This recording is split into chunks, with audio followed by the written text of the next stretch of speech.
اعوذ باللہ من الشیطان الرجیم بسم اللہ الرحمن الرحیم اللہم صل علی فاطمہ و ابیہا و بعلہا و بنیہا و سر المستودع فیہا بعدد ما احاط بہ علمک۔ یکم رجب جو کہ ولادت امام باقر علیہ السلام سے منسوب ہے، اس حوالے سے میں چاہتی ہوں کہ امام علیہ السلام کی کچھ فضائل آپ کے گوش گزار کروں، کیونکہ ہوتا یہ ہے کہ ہم چند ائمہ کی زندگیوں کے بارے میں تو کچھ نہ کچھ ضرور جانتے ہیں، لیکن ہم باقی وہ امام جو ہیں ان کے تذکرے اپنی مجالس میں بھی کم کرتے ہیں، جو کہ ان کے حق میں کوتاہی ہے۔ حالانکہ 12 کے 12 امام ان کے متعلق آپ فرما گئے کہ ہم سب کے سب جو ہیں علی ہیں، یہ سب کے سب محمد ہیں۔ خود رسول خدا نے فرمایا کہ ہمارا اول بھی محمد، آخر بھی محمد، اوسط بھی محمد ہے، لیکن ہم باقی ائمہ کے تذکرے کم کرتے ہیں، اور اس وقت تو کوتاہی کی حد ہو جاتی ہے کہ جب ان کا دن بھی ہو اور ہم ان کا کوئی ذکر نہ کریں۔ یہ تو غفلت کی انتہا ہے۔ تو اس لیے میں، چونکہ کل یکم رجب امام باقر علیہ السلام سے منسوب ہے، ان کے فضائل کی، ان کے معجزات کے حوالے سے ایک ایسی خوبصورت روح پرور روایت آپ کے سامنے بیان کرنا چاہتی ہوں، جس سے امام باقر علیہ السلام کے بارے میں ہمارے دل میں معرفت اور بڑھے گی، ان کی محبت اور بڑھے گی، اور کچھ نہ کچھ ان کی ولادت کے حوالے سے ہمارا بھی حصہ ہو جائے گا، میرا بیان کرنے میں اور آپ کا سن کے حصہ ہو جائے گا کہ کچھ ہم ان کے حق میں ادائیگی کر سکیں۔ تو امام باقر علیہ السلام کے بارے میں بہت ہی نایاب روایت ہے، جو میں آپ کی خدمت میں تحفتاً امام کی ولادت کا تحفہ سمجھ لیں کہ امام علیہ السلام کی طرف سے تحفتاً آپ کی سماعتوں کے لیے ہدیہ کر رہی ہوں، اور اس یقین اور امید کے ساتھ ہدیہ کر رہی ہوں کہ زمانے کا امام، امام زمانہ علیہ السلام عجل اللہ تعالی فرجہ، میرے اس ہدیے کو قبول فرمائیں گے، میرا بیان کرنا اور آپ کا سماعت فرمانا جو ہے وہ اپنی بارگاہ میں یقیناً قبول فرمائیں گے، اور ہم پہ راضی ہوں گے اپنے جد کے تذکرے کی وجہ سے۔ تو یہ جو روایت ہے جو میں پیش کر رہی ہوں، اس میں کچھ آپ کو یقیناً نئی معلومات ملیں گی۔ امام باقر علیہ السلام کی معرفت کے کچھ نئے در جو ہیں وہ کھلیں گے ہمارے سامنے، اور یہ روایت بہت ہی مستند کتاب جو کہ شیخ عباس قمی کی احسن المقال، اس میں انہوں نے روایت کی ہے، اور احسن المقال کا ترجمہ بھی جو ہے ہماری ملت کے مایہ ناز عالم دین بہت بڑے محقق علامہ سید صفدر حسین نجفی نے کیا۔ تو وہ، اور یہ اس کے علاوہ علامہ مجلسی نے جلاء العیون میں بھی یہ روایت بیان کی، اور سید ابن طاووس نے بھی معتبر سند کے ساتھ اس روایت کو بیان کیا ہے۔ یعنی روایت کی سند میں اس لیے بتا رہی ہوں کہ جب آپ اس روایت میں امام علیہ السلام کے معجزات سنیں گے، ان کی کرامات، ان کے کمالات، علمی کمالات کو سنیں گے، تو آپ کو یقین کے ساتھ جب آپ ان کو قبول کریں گے تو پھر ہماری حقیقی معرفت میں اضافہ ہوگا۔ تو اس روایت میں فرماتے ہیں، اور یہ روایت کون کر رہے ہیں، یعنی جلاء العیون میں علامہ مجلسی نے اور ابن طاووس نے جو یہ روایت بیان کی ہے، کس سند سے بیان کی ہے؟ یہ روایت امام جعفر صادق علیہ السلام کی سند سے ہم تک پہنچی ہے۔ وہ سبحان اللہ، اللہ اکبر، کہ باقر العلوم کا بیٹا جعفر صادق، یعنی وہ امام جو کہ صادق کے لقب سے ملقب ہے، اور وہ اپنے بابا امام باقر علیہ السلام کے حوالے سے روایت بیان کر رہے ہیں، تو شک کی گنجائش کہاں رہ جاتی ہے؟ یقیناً انسان اپنی روح کے ساتھ قبول کرے گا ان کے کرامات کو، ان کے کمالات کو، ان کے تصرفات کو۔ تو واقعہ کچھ اس طرح سے ہے کہ امام جعفر صادق علیہ السلام فرماتے ہیں کہ ایک سال حشام بن عبد الملک ملعون جو ہے وہ حج کے لیے آیا، مکہ آیا، اور میں بھی اس سال اپنے والد کے ساتھ حج پر گیا ہوا تھا، یعنی ہمارے چھٹے امام اپنے بابا کے ساتھ، یعنی ہمارے 5ویں امام کے ساتھ حج پر تشریف لے گئے تھے۔ تو امام فرماتے ہیں بس میں نے مکہ میں ایک دن لوگوں کے مجمع میں کہا کہ میں حمد کرتا ہوں اس خدا کی جس نے محمد کو سچائی کے ساتھ بھیجا اور ہمیں حضرت صلی اللہ علیہ وآلہ وسلم کے ساتھ گرامی و باعزت قرار دیا۔ یعنی امام جعفر صادق علیہ السلام فرماتے ہیں کہ میں نے اس حج کے مجمع میں، لوگوں کے مجمع میں میں نے اس طرح سے کلام کیا کہ اس خدا کی حمد ہے جس نے محمد کو سچائی کے ساتھ بھیجا اور ہمیں حضرت کے ساتھ باعزت قرار دیا۔ پھر فرمایا کہ میں نے لوگوں کے مجمع میں یہ فرمایا، امام فرماتے ہیں کہ پس ہم ہیں خدا کے برگزیدہ افراد اس کی مخلوق پر، اور خدا کے پسندیدہ بھی ہم ہیں، اور اس کے بندوں میں سے خدا کے خلیفے بھی ہم ہیں، اور اس کی زمین پر اور اس کا خلیفہ بھی ہم ہیں۔ پس سعادت مند وہ ہے جو ہماری اتباع کرے، اور شقی اور بدبخت وہ ہے جو ہماری مخالفت کرے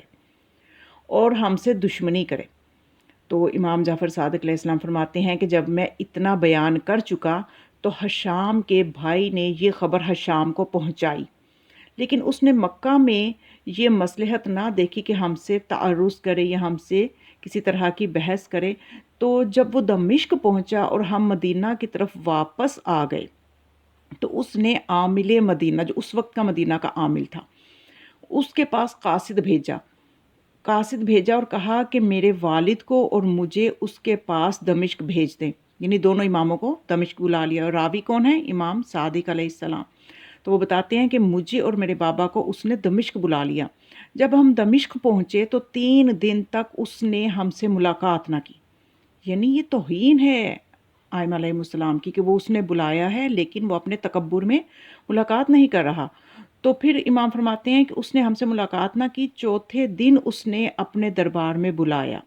جب ہم دربار میں داخل ہوئے تو حشام اپنے تخت شاہی پر بیٹھا ہوا تھا، اور اس نے اپنے لشکر کو مسلح اور مکمل برابر کی 2 صفوں میں اپنے سامنے کھڑا کیا ہوا تھا، یعنی مسلح اسلحہ سمیت اس کا لشکر اس کے سامنے کھڑا تھا۔ اور اس نے آج ایسی جگہ کہ جس جگہ میں تیر کا نشانہ نہ نصب تھا، اس نے اپنے سامنے ترتیب دے رکھا تھا، یعنی ایک اس نے سمجھ لیجئے کہ ایک ایسی جگہ کو معین کر رکھا تھا کہ جس میں تیر کے لیے نشانہ بھی نصب نہیں تھا، اور اس نے اپنے سامنے رکھا ہوا تھا، اور اس کی قوم کے بڑے لوگ مقابلہ میں تیر اندازی کر رہے تھے۔ تو امام فرماتے ہیں کہ جب ہم اس مکان کے صحن میں داخل ہوئے تو میرے والد آگے آگے تھے اور میں ان کے پیچھے چل رہا تھا۔ جس وقت ہم قریب پہنچے تو حشام نے میرے والد سے کہا، اپنی قوم کے بزرگوں کے ساتھ تیر اندازی کیجیے۔ تو میرے والد کہنے لگے، میں اب ضعیف ہو چکا ہوں اور اب مجھے تیر اندازی نہیں سجتی، اگر مجھے معاف رکھو تو بہتر ہے۔ حشام نے قسم کھائی کہ اس خدا کے حق کی قسم جس نے مجھے اپنے دین اور اپنے پیغمبر کے ساتھ عزت بخشی ہے، میں آپ کو معاف نہیں کروں گا۔ یعنی اس کی گستاخی کی حد سماعت فرمائیے کہ کتنی گستاخی وہ امام کے ساتھ کر رہے ہیں، اور یہ ساری روایت بیان کر رہے ہیں ہمارے چھٹے امام۔ یہ میں بار بار اس لیے کہہ رہی ہوں کہ اذہان عالیہ میں رہے کہ ہمارے امام اس کے راوی ہیں۔ تو پھر اس کے بعد اس نے کیا کیا کہ مشائخ بنی امیہ میں سے کسی ایک کو اشارہ کیا کہ تیر کمان انہیں دو تاکہ یہ تیر پھینکیں۔ تو پھر ہمارے چھٹے امام فرماتے ہیں کہ جب میرے والد نے کمان اس شخص سے لی اور اس سے ایک تیر لے کر کمان کی زہ پر رکھا اور قوت امامت سے کھینچ کر وسط نشانہ پر لگایا، اور پھر دوسرا تیر لے کر پہلے تیر کے فاق، یعنی پچھلا حصہ جو تیر کے پیچھے سے 2 طرح سے جو ہوتا ہے نا، تیر بنا ہوا ہوتا ہے کہ پیچھے سے اس کے اس طرح سے حصے بنے ہوتے ہیں، 2 طرح سے اس کو تقسیم کیا ہوتا ہے، تو اس کو فاق کہتے ہیں، یعنی اس حصے پہ مارا، اور جو اس پہ کان تک 2 نیم کر کے، یعنی اس نے پہلے تیر کو 2 حصے کر دیا اور پہلے تیر کے درمیان جا کر لگا، اس کی فاق پر جا کے رکا۔ پھر تیسرا تیر لیا، اس سے دوسرے تیر کے فاق پر مارا جس نے اس سے 2 نیم کر دیا، یعنی 2 حصے کر دیا، اور نشانہ کے درمیان پہ وسط ہو گیا۔ یعنی ہر بعد والا تیر پہلے تیر کے درمیان سے گزرتا ہوا اس کو 2 نیم کرتا ہوا نشانے کے وسط میں لگ رہا تھا، یہاں تک کہ آپ نے 9 تیر پے در پہ پھینکے، جن میں سے ہر تیر پہلے تیر کے فاق پر جا لگتا، اس کے 2 حصے کر دیتا اور عین وسط میں جا کے لگ جاتا، نشانے کے عین وسط میں لگتا، اور جو تیر آپ چھوڑتے وہ حشام کے جگر پر جا لگتا اور اس کا رنگ متغیر ہو جاتا۔ یہاں تک کہ 9 تیر آپ نے اس طرح سے جب چلائے تو وہ کہنے لگا، بہت عمدہ تیر چلاتے ہیں آپ، اے ابو جعفر، آپ عرب و عجم میں ماہر ترین تیر انداز ہیں، آپ کس لیے کہتے ہیں کہ میں اس پہ قدرت نہیں رکھتا؟ بس اس فعل سے وہ جو تھا ہشام کا جو مقصد تھا کہ بڑھاپے میں امام شاید صحیح نشانہ نہ لگا سکیں گے تو میری کوئی عزت بن جائے گی اور ان کی نعوذ باللہ کوئی ذلت ہو جائے گی، حالانکہ عزت اور ذلت تو خدا کے ہاتھ میں ہے۔ تو بس وہ پریشان ہو گیا، پشیمان ہو گیا، اور پھر امام فرماتے ہیں کہ اس نے میرے والد کے قتل کا پختہ ارادہ کر لیا اور سر نیچے جھکا لیا اور سوچ میں پڑ گیا، اور میرے والد اس کے سامنے کھڑے تھے۔ جب ہمارا کھڑا ہونا طول پکڑ گیا تو میرے والد کو غصہ آ گیا، اور جب آپ کو غصہ آتا تو امام فرماتے ہیں کہ جب میرے والد کو غصہ آتا تو آپ آسمان کی طرف دیکھا کرتے تھے اور آثار غضب آپ کی جبین مبین سے ظاہر ہوتے تھے۔ جب ہشام نے میرے والد کی یہ کیفیت دیکھی تو آپ کے غضب سے ڈر گیا اور انہیں تخت کے اوپر بلایا، اور میں آپ کے پیچھے پیچھے جا رہا تھا۔ جب آپ اس کے نزدیک پہنچے تو ہشام اٹھ کھڑا ہوا، یعنی امام کے رعب سے، اور میرے والد سے معانقہ کیا اور انہیں اپنی دائیں جانب بٹھایا، پھر میرے گلے میں باہیں ڈال دی اور مجھے اپنے والد کے دائیں طرف بٹھا دیا۔ پھر والد کی طرف رخ کر کے کہنے لگا، ہمیشہ کے لیے قبیلہ قریش کو عرب و عجم پر فخر کرنا چاہیے کہ آپ جیسی ہستی ان میں موجود ہے۔ مجھے بتائیے یہ تیر اندازی آپ کو کس نے سکھائی اور کس زمانہ میں آپ نے سیکھی ہے؟ یعنی یہ اس کی معرفت دیکھی، ہشام کی ملعون کی معرفت کا یہ عالم ہے کہ وہ امام علیہ السلام کے لیے استاد کا قائل ہے، حالانکہ امام اپنی مہارت کے لیے نہ تو تجربے کا محتاج ہوتا ہے اور نہ ہی کسی استاد کا۔ تو پھر امام جعفر صادق فرماتے ہیں کہ میرے والد نے فرمایا، تمہیں معلوم ہے کہ اہل مدینہ میں یہ شغل عام ہے، اور میں نے بچپن میں چند دن یہ کام کیا اور اس وقت سے لے کے آج تک میں نے اسے ترک کر رکھا ہے، چونکہ تو نے مبالغہ کیا اور قسم دی اور آج میں نے کمان ہاتھ میں لی۔ ہشام کہنے لگا، میں نے اس قسم کی تیر اندازی کبھی نہیں دیکھی، آیا جعفر بھی اس معاملہ میں آپ کی طرح ہیں؟ تو حضرت نے فرمایا، یعنی امام باقر علیہ السلام نے فرمایا کہ ہم اہل بیت رسالت علم و کمال اور اتمام دین کی جو آیت ہے، الیوم اکملت لکم دینکم واتممت علیکم نعمتی ورضیت لکم الاسلام دینا، اس آیت کے وارث ہم ہیں۔ اس کے تحت خدا نے ہمیں یہ جو آیت کے کمال عطا فرمایا ہے، یعنی یہ جو کمال جو آیت ہے اتمام دین کی، اس میں جو کمال کا ذکر ہے یہ خدا نے ہمیں عطا فرمایا ہے، اور ایک دوسرے سے ہم بطور میراث یہ کمالات لیتے ہیں، یعنی دنیا والوں سے نہیں سیکھتے، ہم بطور میراث یہ کمالات لیتے ہیں۔ اور پھر ہرگز زمین خالی نہیں رہتی کہ ہم میں سے کسی ایسے شخص سے کہ جس میں وہ چیزیں کامل ہوتی ہیں کہ جن سے دوسرے لوگ قاصر ہوں، یعنی اس آیت اتمام دین کا وارث ہر زمانے میں موجود رہتا ہے۔ یہ اگر میں اپنے لفظوں میں کہوں تو امام علیہ السلام کی بات جو ہے اگر آپ کو پہنچاؤں تو یعنی امام بتاتے ہیں کہ ان آیات کے وارثان قرآن ہر زمانے میں موجود ہوتے ہیں۔ تو پھر جب امام فرماتے ہیں کہ میرے بابا نے یہ دلیل دی تو اس نے میرے والد سے جب یہ سب سنا تو بہت غصہ آیا اور اس کا منہ سرخ ہو گیا اور اس کی آنکھیں جو تھی وہ ٹیڑھی ہو گئیں، کج ہو گئیں، اور یہ اس کے غضب کی علامتیں تھیں۔ کچھ دیر وہ سر نیچے کیے خاموش رہا، اس نے سر اٹھایا اور میرے والد سے کہنے لگا، کیا ہمارا اور آپ کا نسب ایک نہیں؟ کیونکہ ہم سب عبد المناف کی اولاد ہیں۔ میرے والد نے فرمایا کہ ایسا ہی ہے، لیکن خداوند عالم نے ہمیں اپنے سر مکنون اور خالص علم کے ساتھ مخصوص قرار دیا ہے کہ جس سے دوسرے کسی کو مخصوص نہیں کیا۔ ہشام کہنے لگا، ایسا نہیں کہ خداوند عالم نے محمد صلی اللہ علیہ وآلہ وسلم کو شجرہ عبد المناف سے تمام مخلوق، کیا سفید و سرخ، کیا سفید و سیاہ، سب کی طرف مبعوث کیا ہے، پھر یہ میرا میراث آپ کے ساتھ کیسے مخصوص قرار دی گئی، پھر یہ میراث آپ کے ساتھ کیسے مخصوص قرار پا گئی؟ یعنی وہ دلیل یہ دے رہا ہے نا ہشام کہ ہم سب پیچھے سے ہمارا شجرہ ایک ہے اور نبی تو سب کے لیے مبعوث ہوئے، تو ہم سب کے لیے ہی وہ میراث ہے، تو آپ کے لیے خاص کیسے ہوئی؟ تو پھر امام نے آیت پڑھی۔ امام جعفر صادق علیہ السلام فرماتے ہیں میرے والد نے پھر یہ آیت پڑھی کہ خداوند عالم قرآن مجید میں فرماتے ہیں وَلِلَّهِ مِيرَاثُ السَّمَاوَاتِ وَالْأَرْضِ، کہ زمین و آسمان کی جو میراث ہے وہ اللہ کے لیے ہے۔ بس کس لیے میراث سے علم آپ کے ساتھ مخصوص ہو گیا جبکہ محمد صلی اللہ علیہ وآلہ وسلم کے بعد کوئی پیغمبر مخصوص نہیں ہوا؟ یعنی اس نے یہ آیت اس نے پڑھی، ہشام نے یہ آیت پڑھی کہ خدا تو قرآن میں کہتا ہے کہ اللہ کے لیے زمین و آسمان کی میراث ہے، تو پھر یہ میراث جو ہے آپ کے ساتھ کیسے یہ علم مخصوص ہو گیا؟ اور جبکہ نبی کے بعد تو کوئی اور نبی بھی نہیں ہوگا، نبی ہی نبی کی میراث کا اس کا مطلب تھا کہ وارث ہوتا ہے، تو پھر آپ کس طرح سے کہتے ہیں کہ علم آپ کے لیے مخصوص ہے؟ تو پھر جب کہ آپ لوگ پیغمبر بھی نہیں ہیں، تو پھر میرے والد نے کہا کہ ان چیزوں میں سے جس چیز کے ساتھ خدا نے ہمیں مخصوص کیا ہے یہ ہے کہ اس نے اپنے پیغمبر کو وحی بھیجی، لا تحرک بہ لسانک لتعجل بہ، کہ اس کے ساتھ اپنی زبان کو حرکت نہ دے تاکہ تو اس میں جلدی کرے۔ یعنی جناب رسول خدا کی یہاں پہ علمی مرتبہ اس آیت سے واضح ہے، سورہ قیامت کی یہ آیت ہے کہ آپ کو وحی کرنے کا مطلب یہ نہیں ہوتا کہ آپ جانتے نہیں تھے تو وہ جبرائیل آتے تھے تو بتاتے تھے تو آپ پھر وہ تلاوت کرتے تھے، بلکہ آپ پہلے سے بھی تلاوت کرتے تھے، مطلب یہ کہ آپ کے قلب پر قرآن ایک مرتبہ دفعتاً نازل ہو چکا تھا، تو دنیا میں پھر اس کو جو تھا وہ تنزیل کے ساتھ آیا۔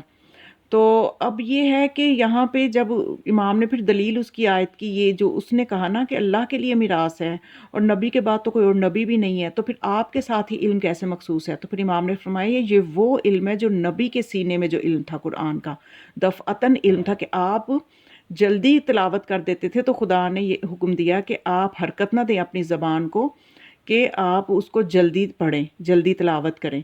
تو یعنی وہ والا جو علم جو دفعتاً قلب رسول پہ جو نازل ہوا قرآن اور رسول کے ساتھ جو علم مخصوص تھا وہ ہمیں میراث میں ملا ہے۔ تو پھر اس کے بعد اپنے پیغمبر کو پھر امام فرماتے ہیں تاکہ تو اس میں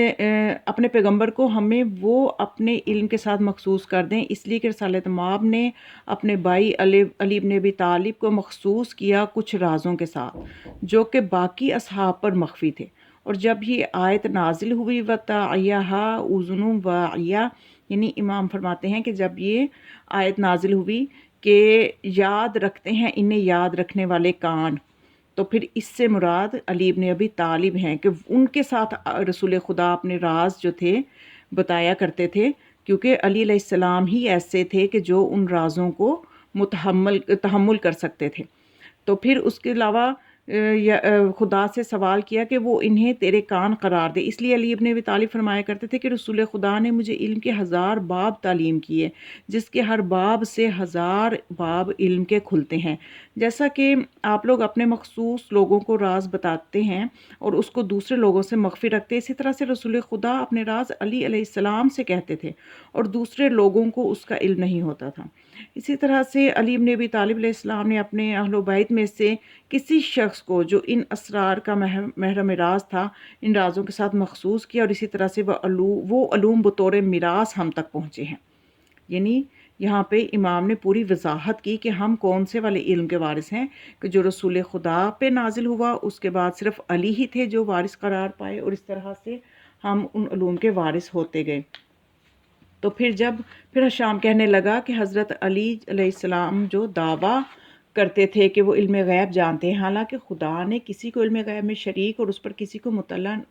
نہیں کیا، تو یہ دعویٰ وہ کیوں کرتے تھے؟ تو میرے والد نے فرمایا کہ خداوند عالم نے رسول خدا پر ایک کتاب نازل کی، اور وہ اس کتاب میں جس میں بیان کیا ان چیزوں کو جو ہو چکی تھی اور جو قیامت تک ہونے والی ہیں، جیسا کہ خدا فرماتا ہے نزلنا علیک الکتاب تبیانا لکل شیء وہدی وموعظۃ للمتقین، ہم نے تجھ پر کتاب نازل کی ہے اور جو ہر چیز کا واضح بیان اور ہدایت اور موعظہ ہے متقین کے لیے۔ اور پھر اسی کتاب کے بارے میں فرماتا ہے کل شیء احصیناہ فی امام مبین، کہ ہر شے کا احصاء اور شمار امام مبین میں کر دیا گیا ہے۔ اور پھر فرمایا اسی کتاب کے بارے میں ما فرطنا فی الکتاب من شیء، اور کتاب میں ہم نے کی کوئی چیز ایسی نہیں ہے کہ جس کو چھوڑ دیا ہو، یعنی ہر چیز کا ذکر ہے۔ تو بس حق تعالی نے وحی کی اپنے پیغمبر کو ہر وہ غیب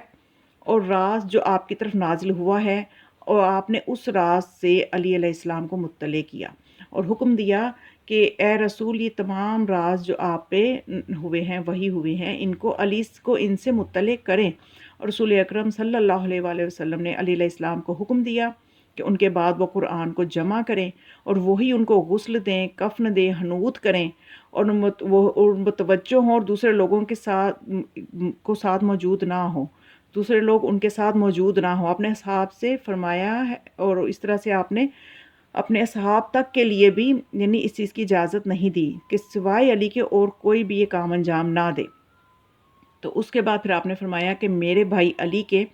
جو مجھ سے ہے اور میں اس سے ہوں اور میرا مال اس کا ہے اور اس پر لازم ہے، اور وہ کچھ جو مجھ پر لازم ہے، اور یہی ہے میرے قرض کو ادا کرنے والا اور میرے وعدوں کو پورا کرنے والا۔ پھر آپ نے اپنے اصحاب سے کہا علی بن ابی طالب علیہ السلام میرے بعد جہاد کریں گے منافقین کے ساتھ تعویل قرآن پر، جس طرح میں نے کافروں سے جہاد کیا تنزیل قرآن پر۔ اور صحابہ میں سے کسی کے پاس تمام قرآن کی تعویل نہیں تھی سوائے علی علیہ السلام کے، اور اس وجہ سے حضرت رسول اکرم نے فرمایا کہ سب سے زیادہ علم قضاوت کو جاننے والے علی ابن ابی طالب ہیں، یعنی اس سے تمہارا قاضی ہونا چاہیے۔ اور عمر بن خطاب نے بھی بارہا کہا اگر علی نہ ہوتے تو عمر ہلاک ہو جاتا۔ تو عمر حضرت کے علم کی گواہی دیتا تھا اور دوسرے لوگ یہ کام کرتے تھے۔ بس حشام نے کافی دیر تک سر نیچے رکھا، یہ سنتا رہا، پھر سر اٹھا کر کہا جو حاجت ہو آپ رکھتے ہیں مجھ سے طلب کریں۔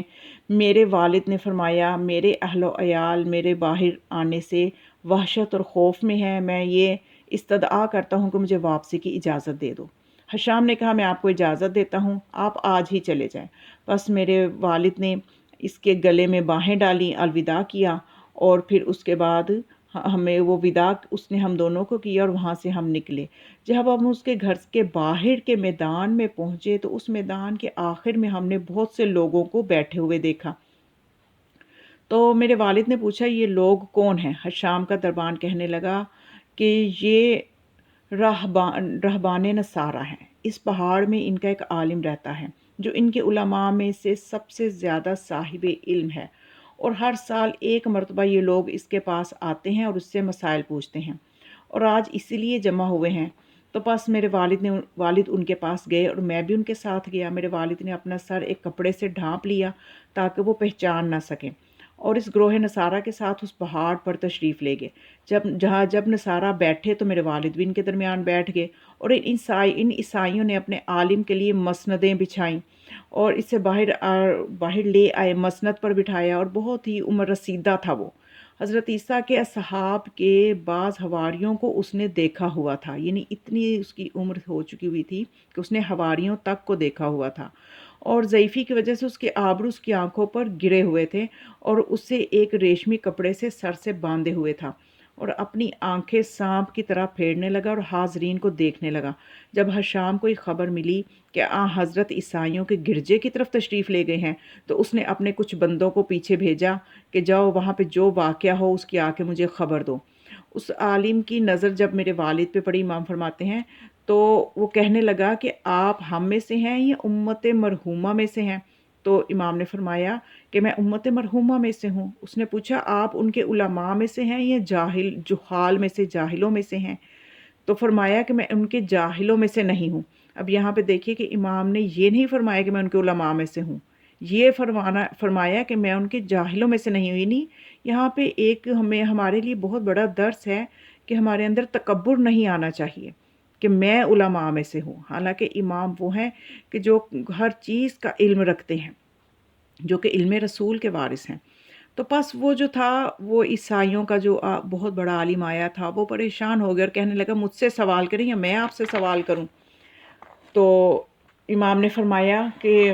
مجھ سے سوال کر۔ عیسائی کہنے لگا اے گروہ نصارہ، عجیب بات ہے کہ امت محمد میں سے ایک شخص کہتا ہے کہ مجھ سے سوال کرو، مناسب ہے کہ میں چند سوالات ان سے کروں۔ پس وہ کہنے لگا اے بندہ خدا، یہ بتاؤ وہ کون سا وقت ہے جو نہ رات میں سے ہے نہ دن میں سے ہے؟ تو میرے والد نے فرمایا طلوع صبح اور طلوع سورج کے درمیان کا وقت۔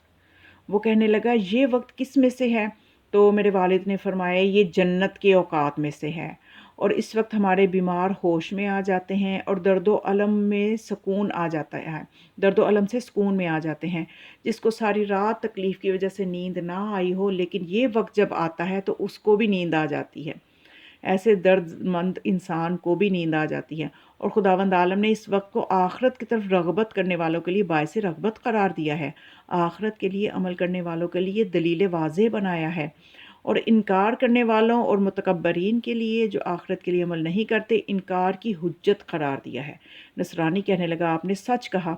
پھر اگلا سوال اس نے کیا، مجھے خبر دیجئے اس چیز کے متعلق جس کا آپ لوگ دعویٰ کرتے ہیں کہ اہل جنت کھائیں پئیں گے تو صحیح، لیکن ان سے رفع حاجت کی ضرورت نہیں ہوگی، دنیا میں اس کی کوئی مثال ہے؟ تو حضرت نے فرمایا ہاں، بچہ شکم مادر میں کھاتا ہے اور اس سے جو اس کی ماں کھاتی ہے وہ بھی کھاتا ہے، اور حالانکہ اس سے کوئی چیز خارج نہیں ہوتی۔ تو نصرانی کہنے لگا آپ نے سچ فرمایا۔ تو پھر اس کے بعد وہ حیران ہوا تو کہنے لگا آپ نے یہ نہیں کہا تھا کہ میں امت مرحومہ کے علماء میں سے نہیں ہوں؟ تو پھر حضرت نے فرمایا کہ میں نے کہا تھا کہ میں ان کے جہال میں سے نہیں ہوں۔ تو نصرانی لاجواب ہو گیا اس بات سے۔ تو پھر کہنے لگا مجھے بتائیے کہ آپ لوگ جو دعویٰ کرتے ہیں کہ جتنا جنت کے میوے کھائیں گے وہ برطرف نہیں ہوں گے، ختم نہیں ہوں گے، بلکہ اپنی پہلی حالت پہ پلٹ آئیں گے، تو اس کی بھی دنیا میں کوئی مثال ہے؟ فرمایا ہاں، اس کی امام نے بتایا کہ دنیا میں اس کی مثال چراغ کی ہے، جس سے لاکھ چراغ جلا لو لیکن وہ پہلے چراغ کی روشنی بھی پھر بھی کم نہیں ہوتی۔ تو حالانکہ اس طرح کا یہاں پہ امام علیہ السلام کی روایت کو روک کے ایک بتانا چاہوں گی کہ اسی طرح کا ایک سوال مولا کائنات سے بھی ایک راہب نے کیا تھا کہ جو آپ کہتے ہیں کہ جنت کے میوے ختم نہیں ہوں گے، اس کی دنیا میں مثال کیا ہے؟ تو امام علیہ السلام نے مثال اس کی دی تھی قرآن، یعنی قرآن سے جتنے بھی دنیا مطلب نکالے، قرآن کے معانی و مطالب میں کوئی کمی واقعہ نہیں ہوتی۔ تو اسی طرح سے یعنی قرآن بھی ایک چراغ ہے، مولا نے اس کی مثال۔ اور یہاں پہ آج جو فرزند علی ہیں تو وہ یہ جواب اس کے سوال کے جواب میں، یعنی ان کے کلام میں کہیں بھی فرق نہیں ہوتا، تو وہ چراغ کی مثال سے اس کو سمجھا رہے ہیں۔ تو قرآن بھی ایک چراغ ہے، ایک نور ہے۔ تو نصرانی کہنے لگا کہ آپ سے میں ایسا مسئلہ پوچھتا ہوں جس کا آپ جواب نہیں دے سکیں گے۔ اب حالانکہ وہ گزشتہ سارے جواب سن کے لاجواب ہو چکا ہے۔ تو پھر اب یہ امام آگے روایت امام کی بیان کرتی ہوں۔ تو امام جعفر صادق علیہ السلام فرماتے ہیں کہ اس نے پھر یہ کہا کہ میں اب جو مسئلہ پوچھوں گا اس کا آپ جواب نہیں دے سکیں گے۔ تو حضرت نے فرمایا سوال کر نصرانی۔ کہنے لگا مجھے اس شخص کے متعلق خبر دو جس نے اپنی بیوی سے حق زوجیت ادا کیا اور وہ عورت 2 بچوں سے حاملہ ہوئی اور دونوں ایک ہی وقت میں پیدا ہوئے، ایک ہی وقت میں مرے، لیکن مرنے کے وقت ایک کی عمر 50 سال تھی، دوسرے کی عمر 150 سال تھی۔ تو حضرت نے فرمایا کہ وہ 2 فرزند عزیر اور عزرت ہیں کہ جن کی ماں ان سے ایک ہی رات میں ایک ہی وقت میں حاملہ ہوئی، انہوں نے 30 سال مل کے زندگی گزاری، پس خداوند عالم نے عزیر کو مار دیا اور 100 سال کے بعد اس سے زندہ کیا، اور اس نے 20 سال مزید اپنے بھائی کے ساتھ گزارے، تو دونوں نے ایک ہی وقت میں پھر وفات پائی، اور یعنی ایک کی عمر جو تھی وہ دونوں کی عمر 50 سال، انہوں نے اکٹھے 50 سال گزارے، لیکن ان میں سے ایک کی عمر جو تھی 150 سال ہوئی اور ایک کی عمر 50 سال ہوئی، کیونکہ ایک جو تھا وہ 100 سال تک حکم خدا سے زندہ نہ رہا، اس کی زندگی نہ رہی۔ اور اس طرح سے وہ نصرانی جو تھا وہ حیران ہو گیا اور کہنے لگا مجھ سے زیادہ عالم کو لے کر آئے ہو تاکہ وہ مجھے رسوا کرے؟ خدا کی قسم جب تک یہ شخص شام میں موجود رہے میں تم میں سے کسی سے بات نہیں کروں گا، جو چاہو وہ انہی سے سوال کرو۔ تو بلکہ ایک اور روایت میں اس طرح سے بھی ملتا ہے کہ جب رات ہوئی تو وہ عالم جو تھا نصرانی حضرت کے پاس آیا اور معجزات دیکھ کر مسلمان ہو گیا۔ جب یہ خبر حشام تک پہنچی اور اسے کہا کہ حضرت امام محمد باقر علیہ السلام کے مباحثہ کی خبر نصرانی کے ساتھ شام میں منتشر ہو گئی ہے اور اہل شام پر آپ کا علم و کمال ظاہر ہو گیا ہے، تو اس نے میرے والد کے لیے انعام و اکرام بھیجے اور ہمیں فوراً مدینہ کی طرف روانہ کر دیا۔ تو ایک اور بھی اس سلسلے میں روایت ملتی ہے کہ حضرت کو اس ملعون نے قید کر دیا اور سب اہل زندان جو تھے وہ قید میں، جیسا کہ اہل بیت علیہم السلام جو ہے ایک نور ہے، نور اور کی روشنی سے کوئی بھی جو ہے جب نور چمک دمک رہا ہوتا ہے تو اس کی روشنی سے سبھی فیض یاب ہوتے ہیں، تو اہل زندان جو تھے وہ آپ کے مرید ہو گئے، معتقد ہو گئے، تو پھر فوراً آپ کو مدینہ روانہ کر دیا۔ اور پھر ہم سے پہلے ایک تیز رفتار قاصد، اب مظلومیت دیکھیے اہل البیت کی، کہ ایک قاصد کو روانہ کیا تاکہ ان شہروں میں جو راستے میں آنے ہیں لوگوں کے درمیان منادی کرا دی جائے کہ نعوذ باللہ ابو تراب جادوگر کے 2 بیٹے محمد بن علی اور جعفر بن محمد جنہیں میں نے شام میں بلایا تھا وہ عیسائیت کی طرف مائل ہو گئے ہیں اور ان کا دین اختیار کر لیا ہے، بس جو شخص ان کو کوئی چیز بیچے یا ان پر سلام کرے یا ان سے مصافحہ کرے تو اس کا خون رائے گاہ ہے۔ اور جب قاصد شہر مدین میں پہنچے تو اس کے بعد ہم شہر میں وارد ہوئے تو اس شہر کے لوگوں نے ہمارے سامنے شہر کے دروازے بند کر دیے، ہمیں گالیاں دینے لگے اور علی بن ابی طالب صلوات اللہ علیہ کو برا بھلا کہنے لگے، اور جتنا ہمارے ملازموں نے مبالغہ اصرار کیا وہ دروازہ نہیں کھولتے تھے اور ہمیں کھانے کی چیزیں بھی نہیں دیتے تھے۔ جب ہم دروازے کے قریب پہنچے تو میرے والد نے ان سے نرمی سے گفتگو کی اور فرمایا خدا سے ڈرو، ہم ویسے نہیں ہیں جیسا تمہیں بتایا گیا ہے، اور اگر بالفرض ایسے ہوں بھی تو تم یہود و نصارہ کے ساتھ بھی تو معاملات کرتے ہو، تو پھر ہم سے خرید و فروخت کیوں نہیں کرتے؟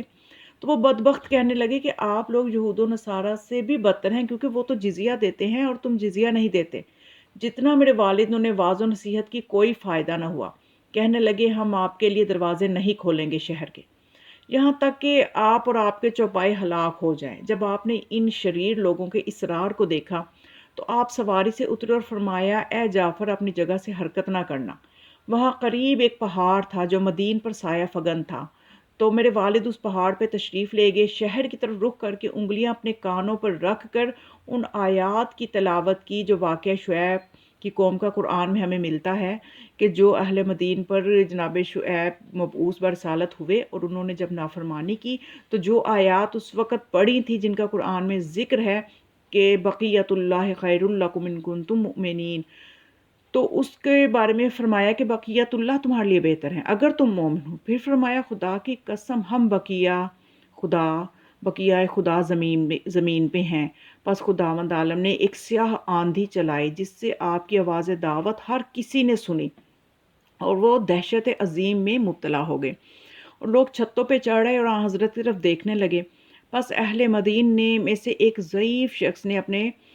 جو تھا اس نے میرے والد کو جب اس حالت میں دیکھا بلند آواز سے شہر میں منادی کی اے اہل مدین خدا سے ڈرو کہ یہ شخص جس جگہ کھڑا ہے جہاں جناب شعیب اپنی قوم کو تقریر کرتے وقت کھڑے تھے، اور خدا کی قسم اس کے لیے دروازہ نہ کھولا تو تم پر ان کی طرح عذاب آ جائے گا جیسا قوم شعیب پہ عذاب آیا تھا۔ بس وہ لوگ ڈر گئے، دروازے کھول دیے اور ہمیں اپنے گھروں میں جانے دیا، گھروں میں لے گئے، کھانا دیا اور ہم دوسرے دن وہاں سے روانہ ہوئے تو مدینہ کے لیے روانہ ہوئے۔ پس والی مدین نے یہ واقعہ حشام کو لکھا۔ اس ملعون نے جواب دیا کہ وہ جو ضعیف شخص جس نے قوم کو بیدار کیا تھا اس نے کہا کہ اس کو قتل کر دو، اور دوسری روایت میں ایک یہ بھی ملتا ہے کہ حشام نے اپنے پاس بلوایا تاکہ اس تک پہنچنے سے پہلے وہ بزرگ رحمت الہی سے جا ملا۔ بہرحال حشام نے والی مدینہ کو خط لکھا کہ میرے والد کو زہر سے شہید کر دے، لیکن اس عمل کے انجام پانے سے پہلے ہی حشام جہنم واصل ہو گیا۔ تو یعنی یہ دیکھیے مقام عظمت دیکھیے اہل بیت علیہم السلام کا اور امام باقر علیہ السلام کا معجزہ دیکھیے اور ان کا علمی تصرف دیکھیے، ان کے کمالات کا بھی آپ نے سنے، تو اور مظلومیت اہل بیت علیہم السلام بھی آپ نے دیکھی کہ کس طرح سے فرزندان رسول کے ساتھ سلوک کیا گیا، بنی امیہ اور بنی عباس کے خلفاء کتنی زیادتیاں اور ظلم کرتے رہے۔ تو بس یہ امام باقر علیہ السلام کی ولادت کے حوالے سے کچھ آپ کے گوش گزار کرنا تھا، اور خداوند متعال ہمیں حقیقی معرفت محمد علیہ محمد علیہ السلام کے ساتھ اس دنیا سے اٹھائے اور ہمارے علم و عمل جو ہیں وہ ائمہ علیہ السلام